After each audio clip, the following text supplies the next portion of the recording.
Welcome to today's Triple Z. The Triple Z podcast is a daily program that you can use to help you fall asleep each night. Just turn down the volume, lay back, relax, and enjoy as you fall asleep.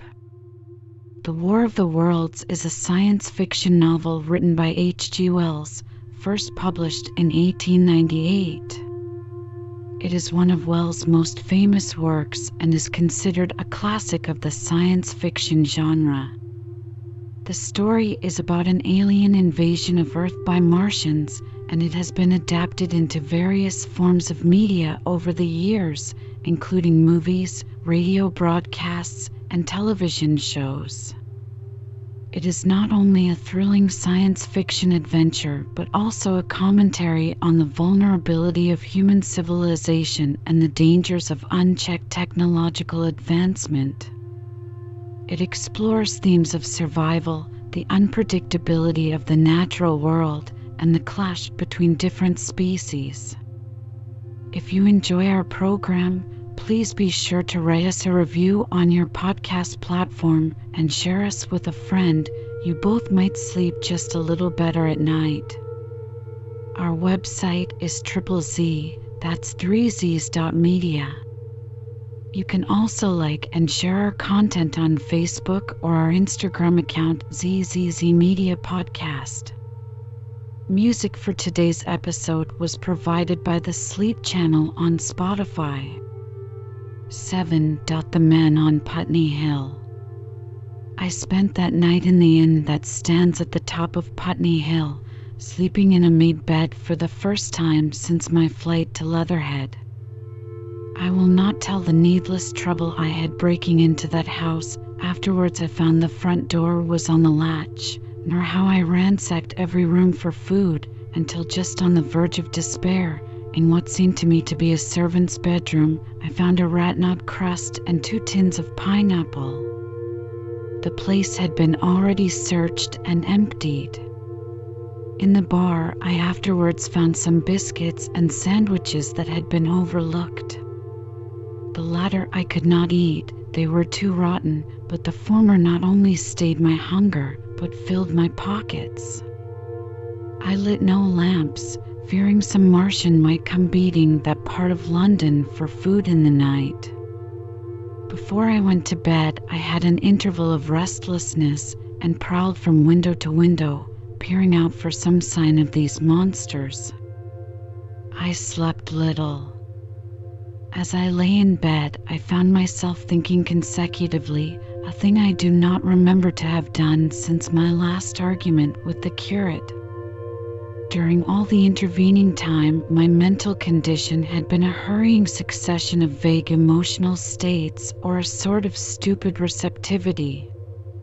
But in the night my brain, reinforced, I suppose, by the food I had eaten, grew clear again, and I thought. 3 things struggled for possession of my mind: the killing of the curate, the whereabouts of the Martians, and the possible fate of my wife. The former gave me no sensation of horror or remorse to recall. I saw it simply as a thing done, a memory infinitely disagreeable, but quite without the quality of remorse. I saw myself then as I see myself now, driven step by step towards that hasty blow, the creature of a sequence of accidents leading inevitably to that.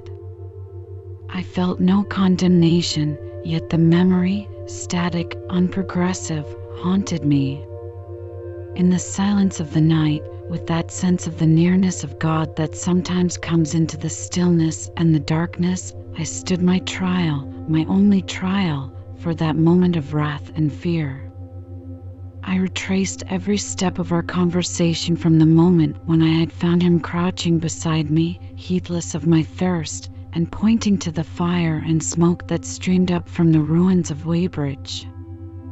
We had been incapable of cooperation. Grim chance had taken no heed of that. Had I foreseen, I should have left him at Halliford. But I did not foresee, and crime is to foresee and do. And I set this down as I have set all this story down, as it was. There were no witnesses, all these things I might have concealed. But I set it down, and the reader must form his judgment as he will. And when, by an effort, I had set aside that picture of a prostrate body, I faced the problem of the Martians and the fate of my wife. For the former, I had no data. I could imagine 100 things, and so, unhappily, I could for the latter. And suddenly that night became terrible. I found myself sitting up in bed, staring at the dark. I found myself praying that the heat ray might have suddenly and painlessly struck her out of being. Since the night of my return from Leatherhead, I had not prayed. I had uttered prayers, fetish prayers, had prayed as heathens muttered charms when I was in extremity, but now I prayed indeed, pleading steadfastly and sanely, face to face with the darkness of God. Strange night. Strangest in this, that so soon as dawn had come, I, who had talked with God, crept out of the house like a rat leaving its hiding place, a creature scarcely larger, an inferior animal, a thing that for any passing whim of our masters might be hunted and killed. Perhaps they also prayed confidently to God. Surely, if we have learned nothing else, this war has taught us pity, pity for those witless souls that suffer our dominion. The morning was bright and fine, and the eastern sky glowed pink and was fretted with little golden clouds. In the road that runs from the top of Putney Hill to Wimbledon was a number of poor vestiges of the panic torrent that must have poured Londonward on the Sunday night after the fighting began. There was a little two-wheeled cart inscribed with the name of Thomas Lobb, greengrocer, New Malden, with a smashed wheel and an abandoned tin trunk. There was a straw hat trampled into the now hardened mud, and at the top of West Hill a lot of blood-stained glass about the overturned water trough. My movements were languid, my plans of the vaguest. I had an idea of going to Leatherhead, though I knew that there I had the poorest chance of finding my wife. Certainly, unless death had overtaken them suddenly, my cousins and she would have fled thence, but it seemed to me I might find or learn there whither the Surrey people had fled. I knew I wanted to find my wife, that my heart ached for her and the world of men, but I had no clear idea how the finding might be done. I was also sharply aware now of my intense loneliness. From the corner I went, under cover of a thicket of trees and bushes, to the edge of Wimbledon Common, stretching wide and far. That dark expanse was lit in patches by yellow gorse and broom. There was no redweed to be seen, and as I prowled, hesitating, on the verge of the open, the sun rose, flooding it all with light and vitality. I came upon a busy swarm of little frogs in a swampy place among the trees. I stopped to look at them, drawing a lesson from their stout resolve to live. And presently, turning suddenly, with an odd feeling of being watched, I beheld something crouching amid a clump of bushes. I stood regarding this. I made a step towards it, and it rose up and became a man armed with a cutlass. I approached him slowly. He stood silent and motionless, regarding me. As I drew nearer, I perceived he was dressed in clothes as dusty and filthy as my own. He looked, indeed, as though he had been dragged through a culvert. Nearer, I distinguished the green slime of ditches mixing with the pale drab of dried clay and shiny, coaly patches. His black hair fell over his eyes, and his face was dark and dirty and sunken, so that at first I did not recognize him. There was a red cut across the lower part of his face. "Stop!" he cried, when I was within 10 yards of him, and I stopped. His voice was hoarse. "Where do you come from?" he said. I thought, surveying him. I come from Mort Lake, I said. I was buried near the pit the Martians made about their cylinder. I have worked my way out and escaped. There is no food about here, he said. This is my country. All this hill down to the river and back to Clapham and up to the edge of the common. There is only food for one. Which way are you going? I answered slowly. I don't know, I said. I have been buried in the ruins of a house 13 or 14 days. I don't know what has happened.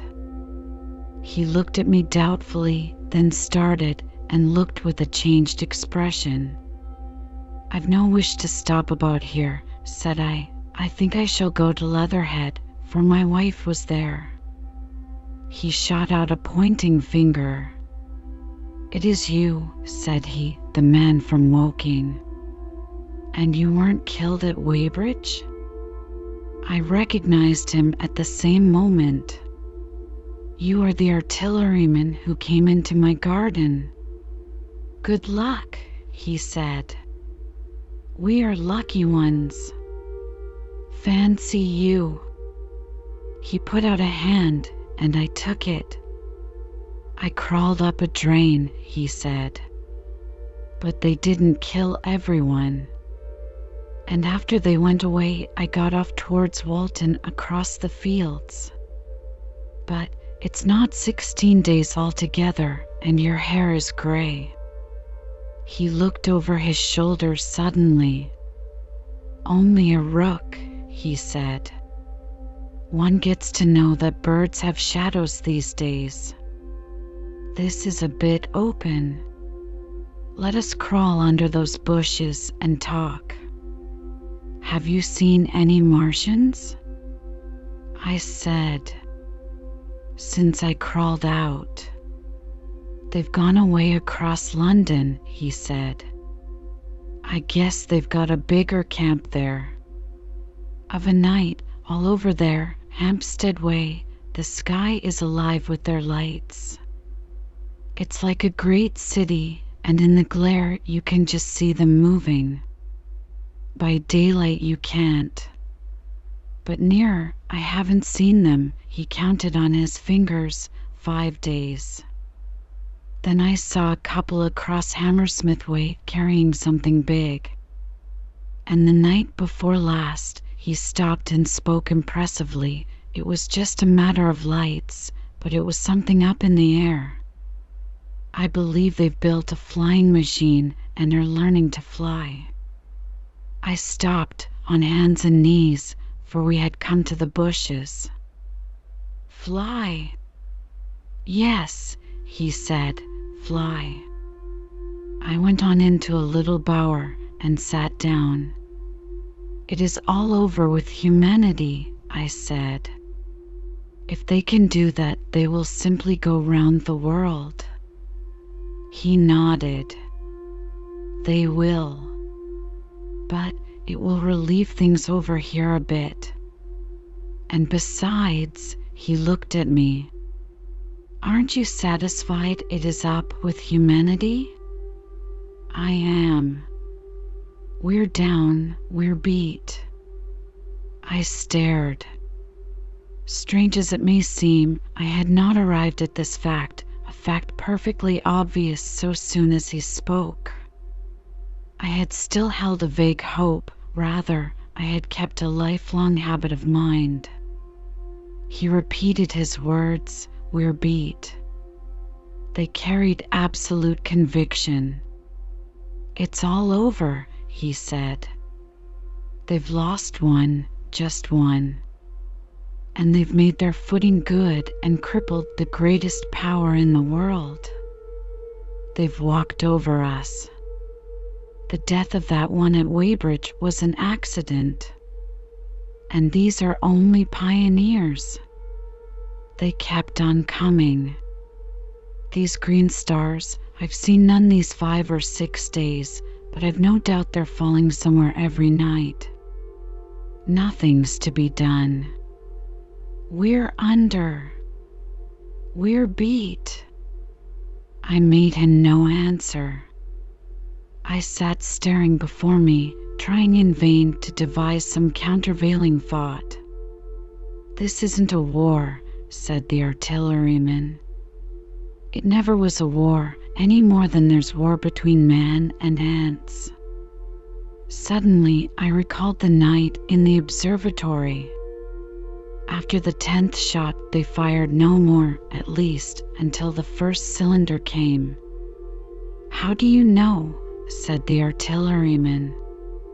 I explained. He thought. "Something wrong with the gun," he said. "But what if there is? They'll get it right again. And even if there's a delay, how can it alter the end?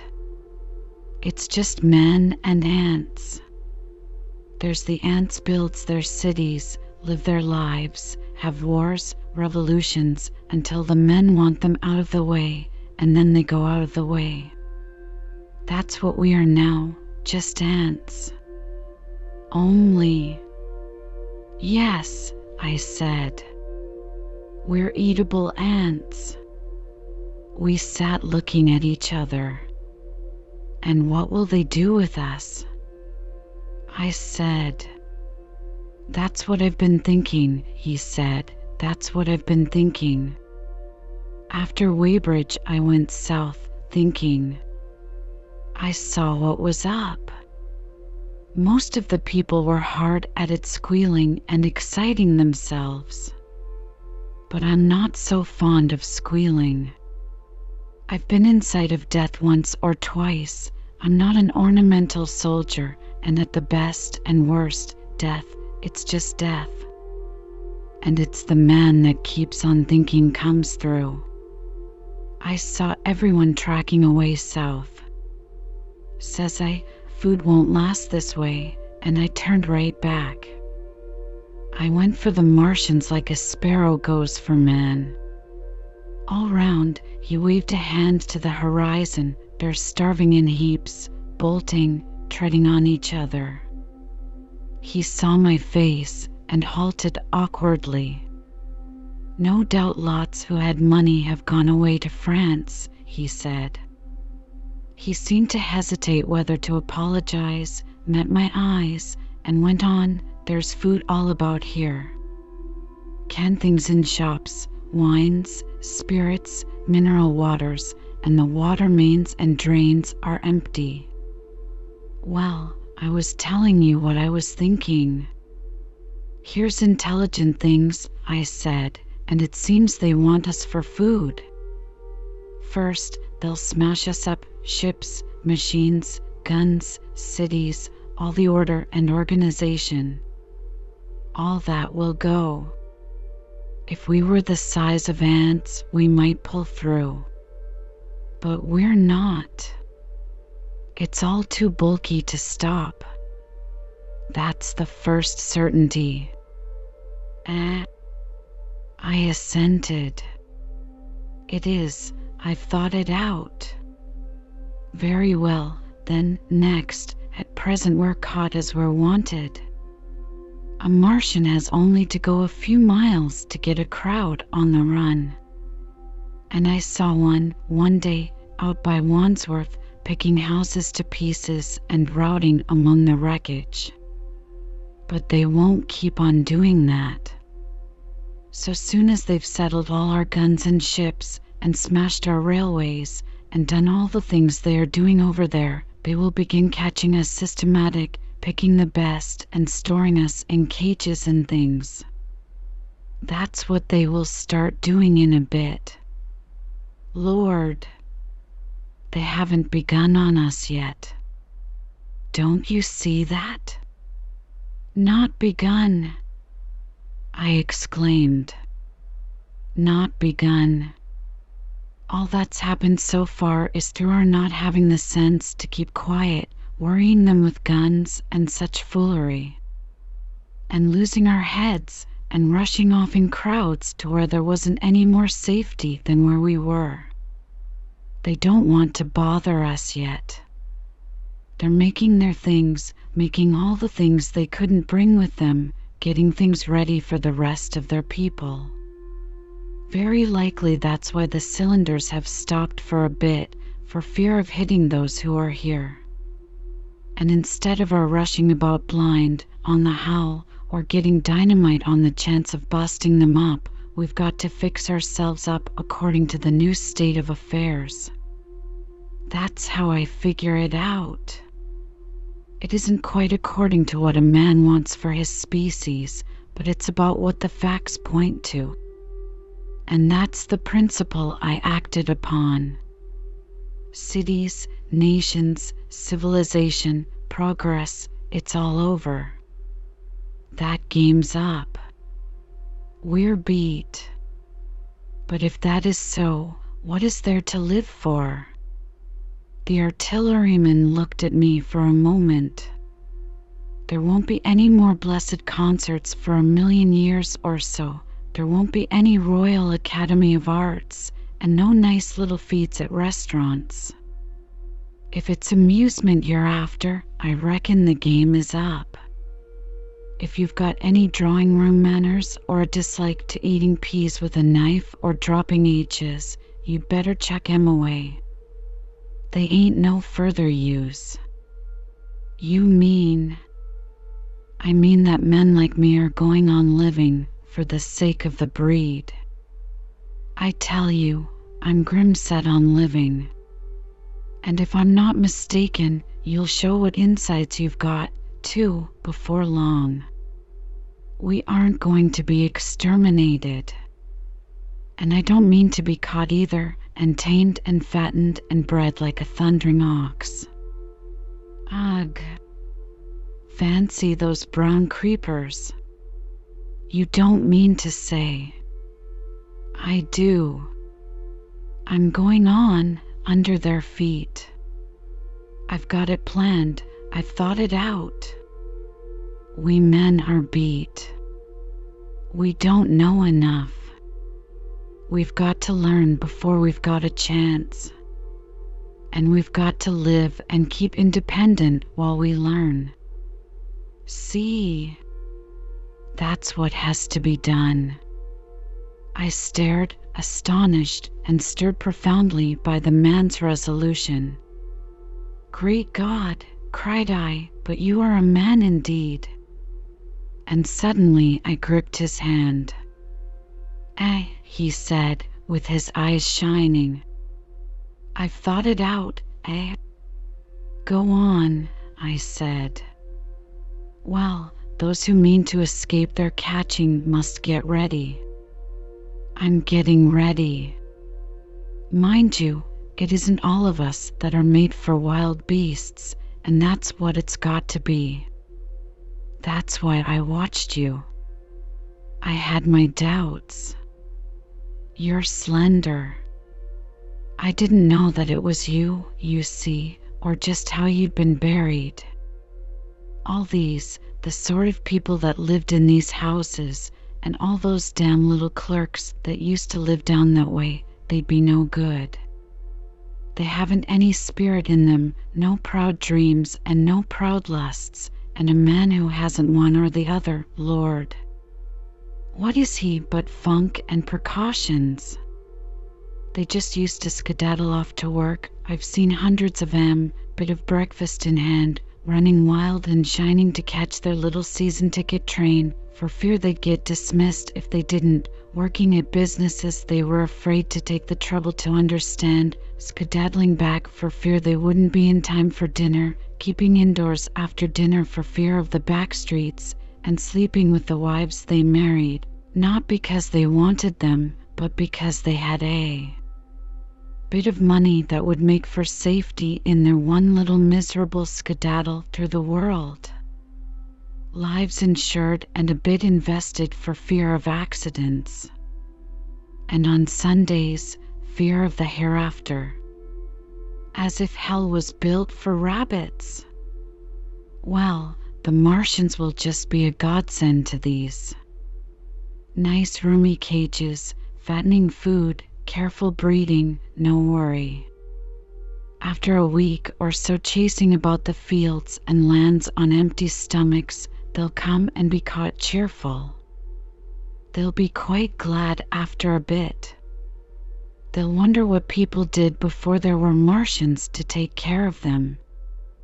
And the bar loafers and mashers and singers, I can imagine them. I can imagine them, he said, with a sort of somber gratification. There'll be any amount of sentiment and religion loose among them. There's hundreds of things I saw with my eyes that I've only begun to see clearly these last few days.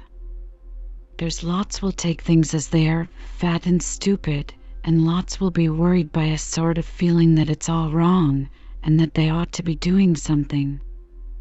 Now, whenever things are so that a lot of people feel they ought to be doing something, the weak, and those who go weak with a lot of complicated thinking, always make for a sort of do-nothing religion, very pious and superior, and submit to persecution and the will of the Lord.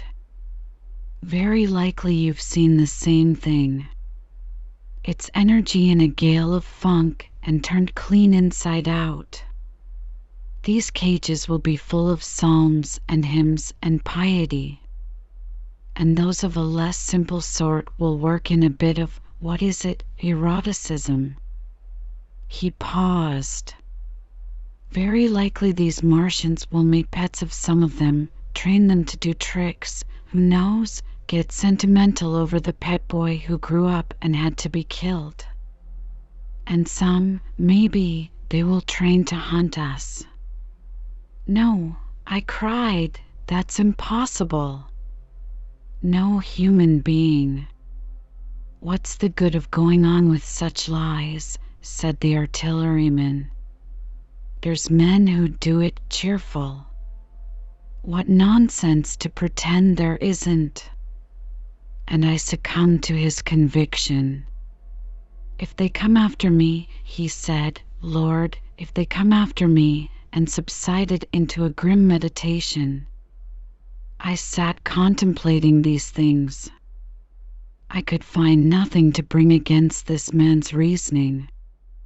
In the days before the invasion, no one would have questioned my intellectual superiority to his a professed and recognized writer on philosophical themes, and he, a common soldier, and yet he had already formulated a situation that I had scarcely realized. What are you doing? I said presently. What plans have you made? He hesitated. Well, it's like this, he said. What have we to do?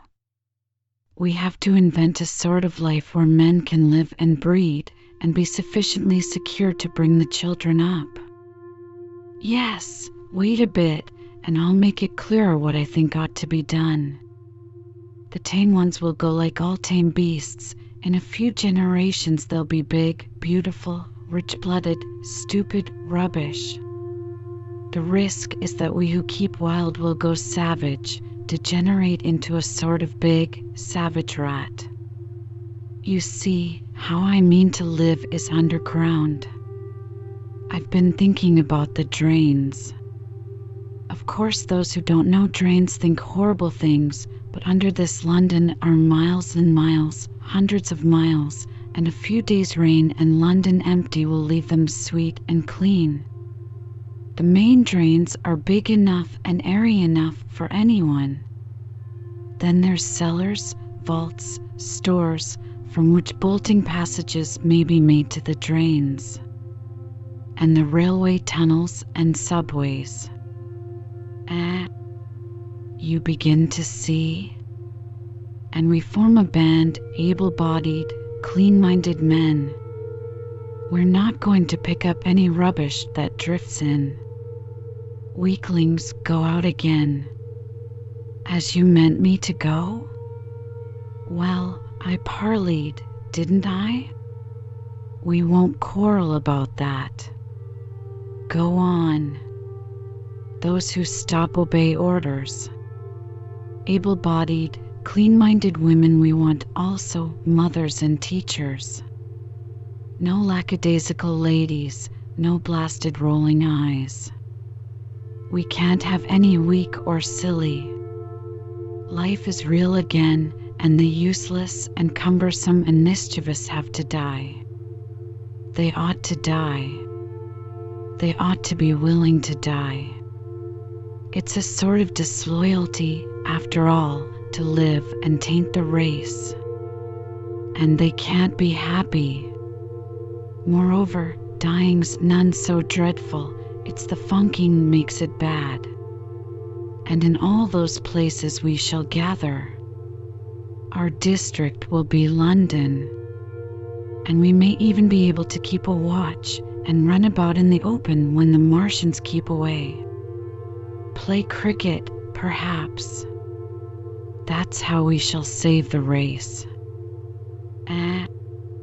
It's a possible thing, but saving the race is nothing in itself. As I say, that's only being rats. It's saving our knowledge and adding to it is the thing. There men like you come in. There's books, there's models.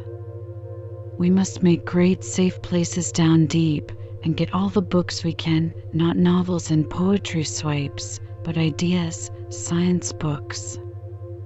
That's where men like you come in. We must go to the British Museum and pick all those books through. Especially we must keep up our science, learn more. We must watch these Martians. Some of us must go as spies. When it's all working, perhaps I will. Get caught, I mean. And the great thing is, we must leave the Martians alone. We mustn't even steal. If we get in their way, we clear out. We must show them we mean no harm. Yes, I know. But they're intelligent things, and they won't hunt us down if they have all they want and think we're just harmless vermin. The artilleryman paused and laid a brown hand upon my arm. After all, it may not be so much we may have to learn before. Just imagine this, 4 or 5 of their fighting machines suddenly starting off, heat rays right and left, and not a Martian in M. Not a Martian in M, but men who have learned the way how. It may be in my time, even, those men. Fancy having one of them lovely things, with its heat ray wide and free. Fancy having it in control. What would it matter if you smashed to smithereens at the end of the run after a bust like that? I reckon the Martians will open their beautiful eyes. Can't you see them, man? Can't you see them hurrying, puffing and blowing and hooting to their other mechanical affairs? Something out of gear in every case. And swish, bang, rattle, swish. Just as they are fumbling over it, swish comes the heat ray, and, behold, man has come back to his own. For a while the imaginative daring of the artilleryman and the tone of assurance and courage he assumed completely dominated my mind. I believed unhesitatingly both in his forecast of human destiny and in the practicability of his astonishing scheme, and the reader who thinks me susceptible and foolish must contrast his position, reading steadily with all his thoughts about his subject, and mine, crouching fearfully in the bushes and listening, distracted by apprehension. We talked in this manner through the early morning time, and later crept out of the bushes, and, after scanning the sky for Martians, hurried precipitately to the house on Putney Hill where he had made his lair. It was the coal cellar of the place, and when I saw the work he had spent a week upon, it was a burrow scarcely 10 yards long, which he designed to reach to the main drain on Putney Hill. I had my first inkling of the gulf between his dreams and his powers. Such a hole I could have dug in a day. but I believed in him sufficiently to work with him all that morning until past midday at his digging. We had a garden barrow and shot the earth we removed against the kitchen range. We refreshed ourselves with a tin of mock turtle soup and wine from the neighboring pantry. I found a curious relief from the aching strangeness of the world in this steady labor. As we worked, I turned his project over in my mind, and presently objections and doubts began to arise, but I worked there all the morning, so glad was I to find myself with a purpose again. After working an hour, I began to speculate on the distance one had to go before the cloaca was reached, the chances we had of missing it altogether. My immediate trouble was why we should dig this long tunnel when it was possible to get into the drain at once down one of the manholes and work back to the house. It seemed to me, too, that the house was inconveniently chosen and required a needless length of tunnel. And just as I was beginning to face these things, the artilleryman stopped digging and looked at me. "We're working well," he said. He put down his spade. "Let us knock off a bit," he said. "I think it's time we reconnoitered from the roof of the house."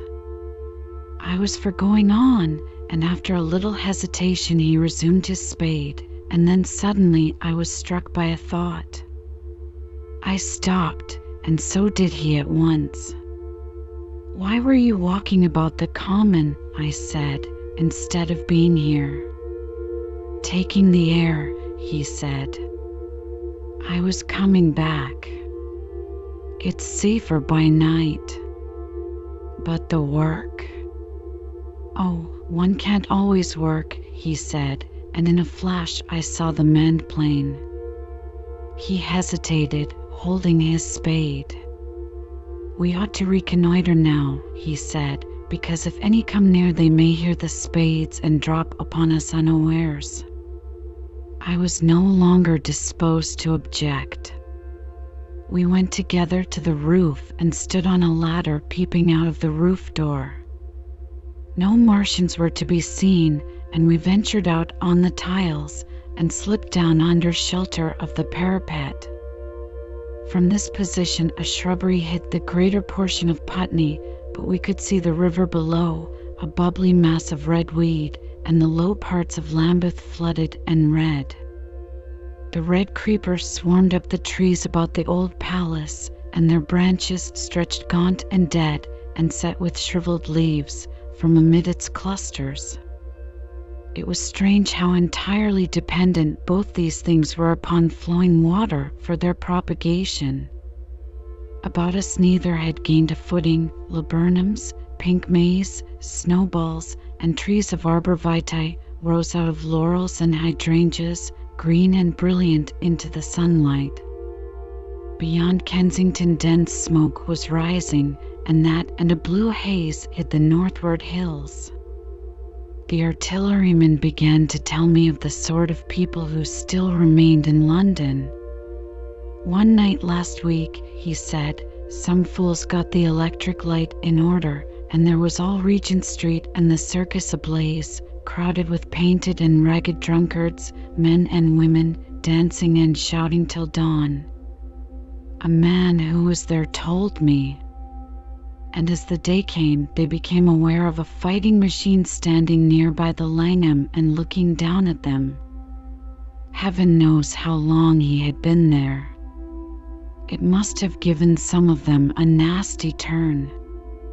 He came down the road towards them and picked up nearly 100 too drunk or frightened to run away. Grotesque gleam of a time no history will ever fully describe. From that, in answer to my questions, he came round to his grandiose plans again. He grew enthusiastic. He talked so eloquently of the possibility of capturing a fighting machine that I more than half believed in him again. But now that I was beginning to understand something of his quality, I could divine the stress he laid on doing nothing precipitately. and I noted that now there was no question that he personally was to capture and fight the great machine. After a time, we went down to the cellar. Neither of us seemed disposed to resume digging, and when he suggested a meal, I was nothing loath. He became suddenly very generous, and when we had eaten, he went away and returned with some excellent cigars. We lit these, and his optimism glowed. He was inclined to regard my coming as a great occasion. "There's some champagne in the cellar," he said. "We can dig better on this Thameside Burgundy," said I. "No," said he, "I am host today." "Champagne! Great God! We've a heavy enough task before us. Let us take a rest and gather strength while we may. Look at these blistered hands." And pursuant to this idea of a holiday, he insisted upon playing cards after we had eaten. He taught me euchre, and after dividing London between us, I taking the northern side and he the southern, we played for parish points. Grotesque and foolish as this will seem to the sober reader, it is absolutely true, and what is more remarkable, I found the card game and several others we played extremely interesting. Strange mind of man! That, with our species upon the edge of extermination or appalling degradation, with no clear prospect before us but the chance of a horrible death, we could sit following the chance of this painted pasteboard and playing the joker with vivid delight. Afterwards he taught me poker, and I beat him at 3 tough chess games. When dark came, we decided to take the risk and lit a lamp. After an interminable string of games, we supped, and the artilleryman finished the champagne. We went on smoking the cigars. He was no longer the energetic regenerator of his species I had encountered in the morning. He was still optimistic, but it was a less kinetic, a more thoughtful optimism. I remember he wound up with my health, proposed in a speech of small variety and considerable intermittence. I took a cigar and went upstairs to look at the lights of which he had spoken that blazed so greenly along the Highgate hills. At first I stared unintelligently across the London valley. The northern hills were shrouded in darkness, the fires near Kensington glowed redly, and now and then an orange-red tongue of flame flashed up and vanished in the deep blue night. All the rest of London was black. Then, nearer, I perceived a strange light, a pale, violet-purple fluorescent glow, quivering under the night breeze. For a space I could not understand it, and then I knew that it must be the red weed from which this faint irradiation proceeded. With that realization, my dormant sense of wonder, my sense of the proportion of things, awoke again. I glanced from that to Mars, red and clear, glowing high in the west, and then gazed long and earnestly at the darkness of Hampstead and Highgate. I remained a very long time upon the roof, wondering at the grotesque changes of the day. I recalled my mental states from the midnight prayer to the foolish card playing. I had a violent revulsion of feeling. I remember I flung away the cigar with a certain wasteful symbolism. My folly came to me with glaring exaggeration. I seemed a traitor to my wife and to my kind. I was filled with remorse. I resolved to leave this strange, undisciplined dreamer of great things to his drink and gluttony, and to go on into London. There, it seemed to me, I had the best chance of learning what the Martians and my fellow men were doing. I was still upon the roof when the late moon rose.